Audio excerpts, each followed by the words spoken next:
it's like a series of events over time that has led me to do what I do and to say the things that I say and to be who I am. Like, before you can do something, you must first be something. I remember when I was younger, I got really sick. I got this weird food poisoning, and I was sick for maybe a month. I lost, and I was just a little kid, right? I lost like 10 pounds, and 10 pounds for a little skinny kid, that's a lot. When I was that little, like losing 10 or 15 pounds, whatever it was that I lost, that's a lot of weight to lose for a little kid. One time I woke up in the middle of the night, and my mom would tell you, like, I said amen, right? Like I was praying, and I just remember that experience. Like I was laying in bed and I could hear people's prayers for me, and like I could feel people around me like praying for me, and dude, I was on my deathbed, like I was gonna die. After that, my body went into this weird survival mode, and I put on a ton of weight. And when you're heavy like that, like it's not like I was ugly,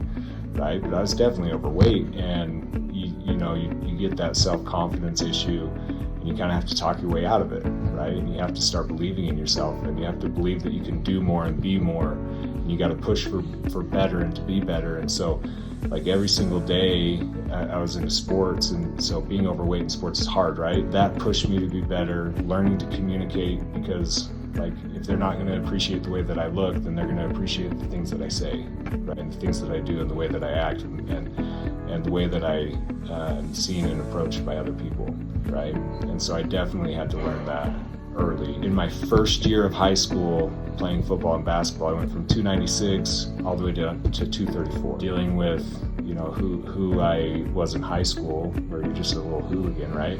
And you do some dumb things, you say some dumb things, you hang out with some questionable people. But anyways, all of that stuff I had to learn from, and I had to grow up quick, right? Because I had to realize, like, if my brother is in this situation and my parents are in that situation, like, I have to become somebody that can be relied on, right? And I have to work harder, and I have to do more. And there's a lot of pressure on me because I was good in sports. My parents were like, you've got to go to college, you've got to get a scholarship because we can't pay for college, so you've got to go and do what you got to do so that you can go to college, right? And everything was go to college.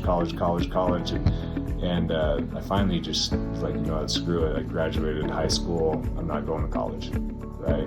And so I started working, and I really started working hard. I installed fences every single day, dug holes, and like carried concrete around, like freaking 80-pound bags of concrete. I carried 2 of them, and I just had to become whoever I had to be to get by and to survive. And I always had this dream, like I was gonna open up my own fence installing company. And then I started installing garage doors. And I was like, I'm gonna start a garage door company. And I always wanted to be a business owner, and I always wanted to just be the best at everything I did. And so I think it was ultimately just my desire to be more and to become more and to do more with my life, and having to grow up quick. And sometimes, like, being forced to do so, you grow so much and you learn so much about yourself. And so when you ask, like, how do I communicate the way that I do? I have no freaking idea. It's just something that happens over time, right? But a lot of it just depends on you and who you want to be.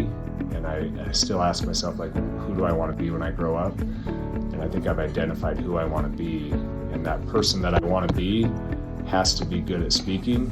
So I got to be good at speaking, right? And if that person that I want to be had to be good at running really fast, then I'd be good at running really fast, right? Because I'm going to do what I have to do to become the person I want to become, right? As a husband, as a father, as a business owner, an employer.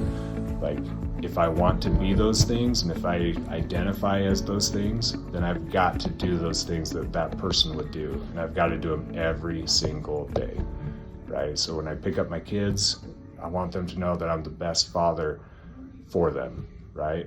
And yeah, sometimes I'm not, sometimes I fail. But if I always have that vision that I will become the best father, and I make the right things and do the right things and take the right steps, then I will be the best father. It's a very simple concept of, if you want to be, then do, right? And so that's what I try to do every single day, right?